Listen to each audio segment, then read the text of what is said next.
Okay, In Defense of Ska will begin in just a moment. But first, I just want to say thank you for listening to the podcast. It means so much to us.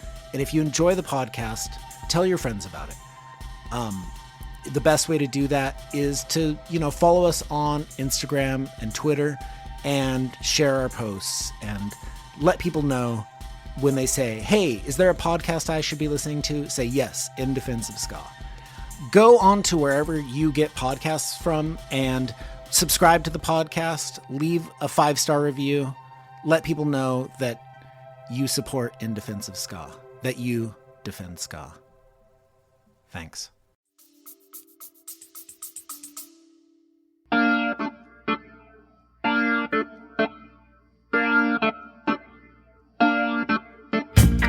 I want to do so. The reason I was kind of envisioning this episode was I wanted to talk to people that, like yourselves, who do podcast punk. I guess we can call them punk podcasts, but they're specifically focused on, one band and just deep dives into these one bands.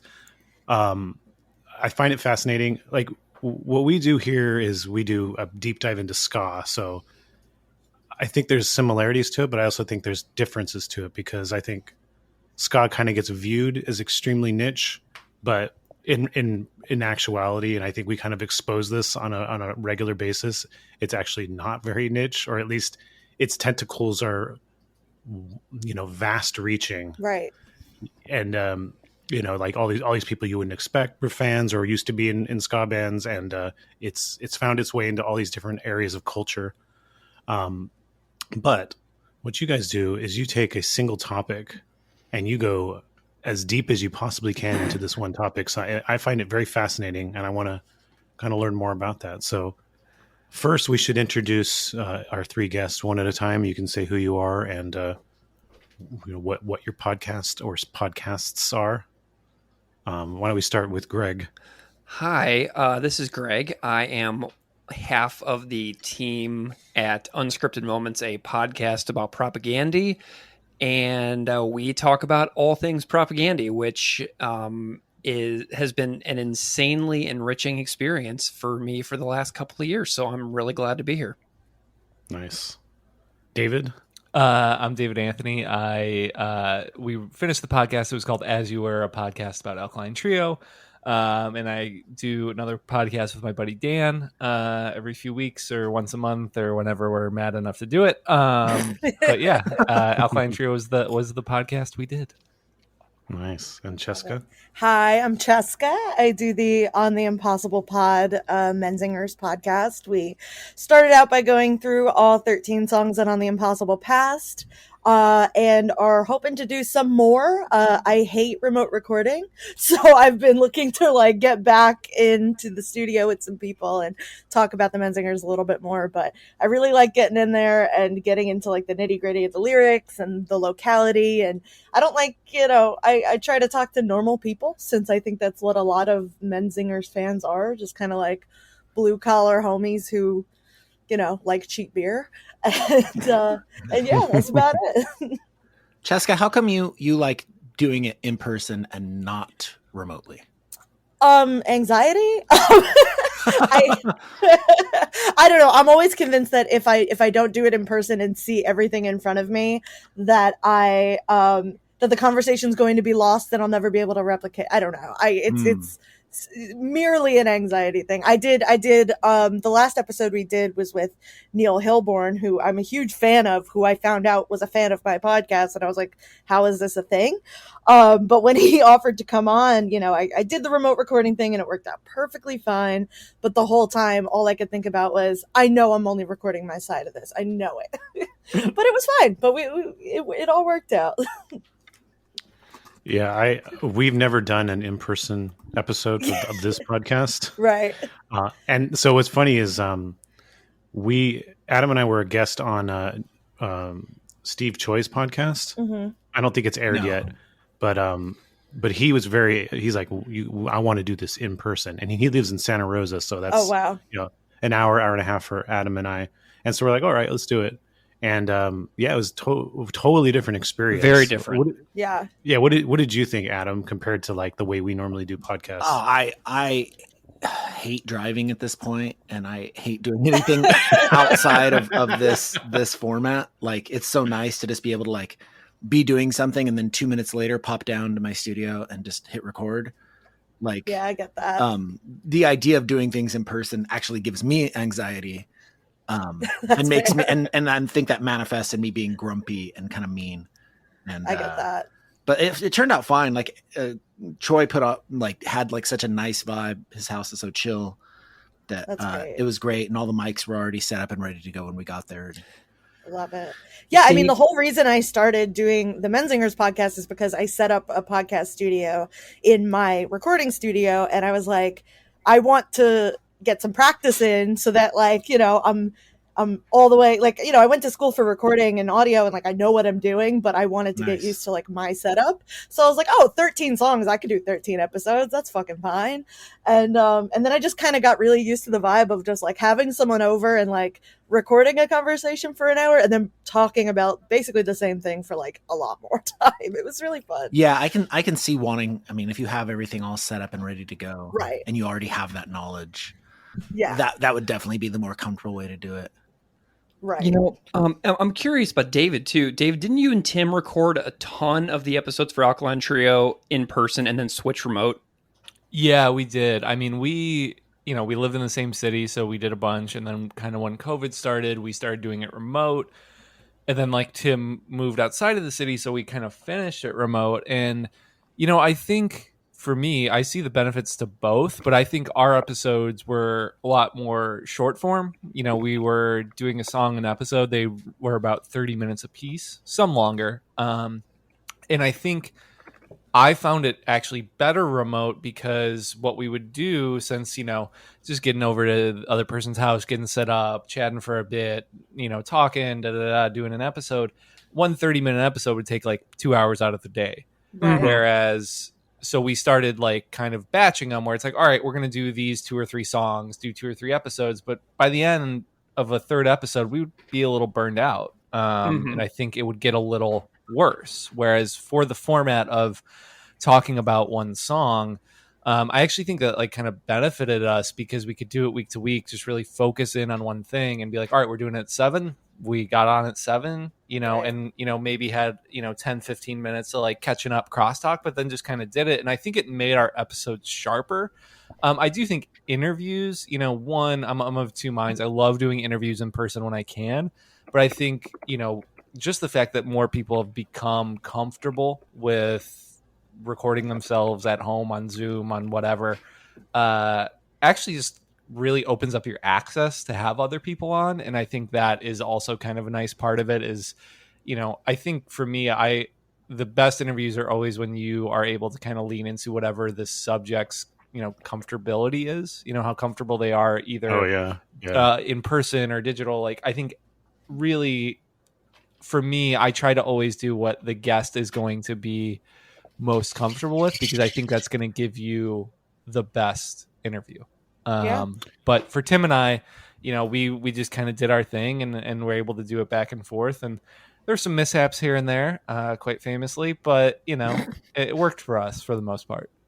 That's awesome. Yeah, I was, I've been a journalist since 2010, and like I've always loved when I got to do not only in-person interviews, but in-person like kind of experiences where there's stuff happening and you get to talk to people and you get to be part of an experience. That's always been like the most fun for me. So I do have a special spot in my heart for like in person, but the idea of trying to organize interviews in person, like it's not even I can't even remount. We would not have like 80% of these interviews if we had to be in person. Yeah. Mm-hmm. Oh yeah, that's why I have 14 episodes and y'all have like 5 million between all of you. Yeah, the way that the Propagandhi podcast pumps out shit, I'm like, holy shit, okay. Well, yeah, I mean, every episode of theirs is a dissertation that like makes me humbled by the fact that like that can exist, which we could get more into. But like, yeah, I think to your point, Cheska, like I think when you're doing, a shorter form thing, almost like treating it like kind of like a series of a show. I think you can Right. do stuff like that where it's like, all right, we have 13 slots, so let's like kind of control it and make sure like everything feels the same, sounds the same, and like I think there's something to be said for that, because obviously remote recording can have its challenges.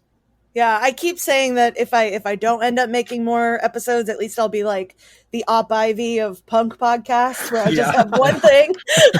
I put it out, maybe people listen to it for a while, and maybe there'll be rumors about my return. I don't know. Respect. I like that. Now, Greg,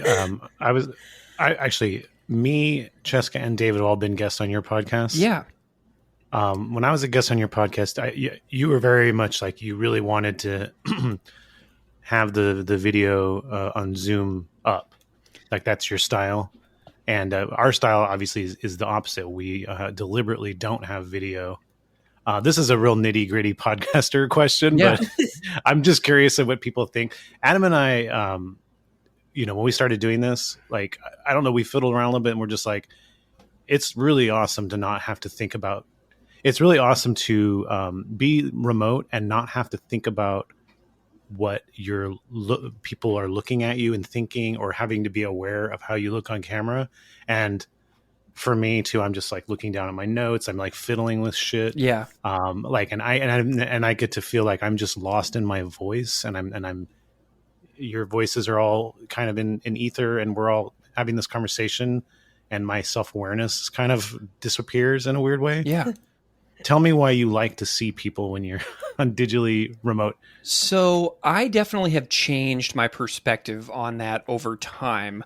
I used to really be into that, but now I kind of realized what you all were saying about how there's a varying level of comfort for different people. And I realized that by requesting people to come on video, maybe I was creating a less than ideal experience for them if they preferred to not have it on.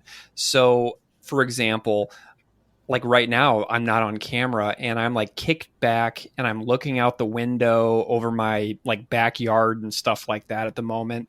And if I had the video on, I would be a lot more engaged with what was going on the screen. So right now I'm actually I'm very at peace with this approach. And I kind of realized when I had a couple really good no video experiences that I decided I was going to leave it up to the guests. So what I do now when I invite people is when I send the link to the video or to the interview link, I say to them, come on video if you choose to do so. And if you do, I will then turn on my video as well. So what I do is I put the ball in their court. And if the video comes on, then I turn mine on. And if the video doesn't come on, then I just keep it totally blank like that. So I've actually started to leave it in the guests' court to choose. And I found that to be a really nice little change of pace for me. My biggest pet peeve when I listen to somebody's podcast is when, especially musicians, when they'll be like, "Oh, I see you're in your studio. What's that behind you?" And then they go, Right. oh, that thing? Yeah, that's I got that and it's like there's so many times where when people are on video, they'll point out a thing that and then not explain what it is properly. Right. Or put a picture of it on Instagram or something like that. Like you can do that if you're like, oh, go to the Instagram or whatever if you have to see a picture of what we're talking about. But that's like so much extra work as well. Yeah. So back to my setup. Do you guys all feel like you're doing something incredibly niche, or does it feel like it seems niche, but it's not really because we're talking about deeper issues? What is your perspective on your topics? I'll start. I mean, it definitely.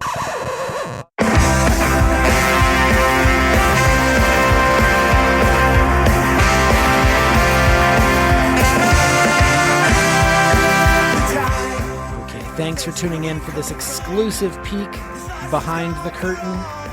If you want to hear this whole conversation, head over to our Patreon, the In Defense of Scott Patreon. Listen, for only $5 a month, you'll get to hear this episode and tons of other episodes. You'll be supporting a podcast that you love. So, thank you so much for tuning in. We'll see you again next week. And we'll leave you by saying, ska now. Good night.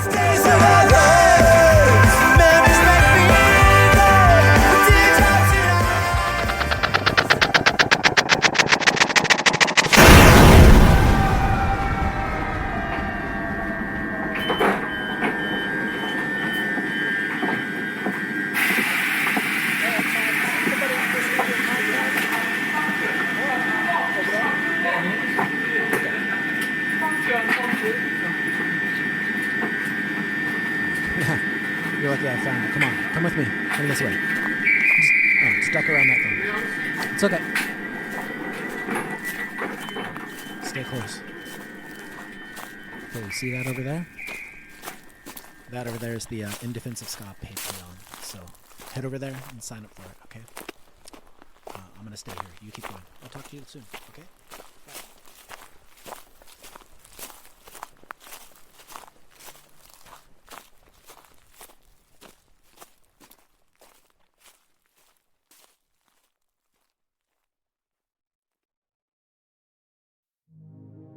Okay, you're still here after the sign-off. You want more. We have more.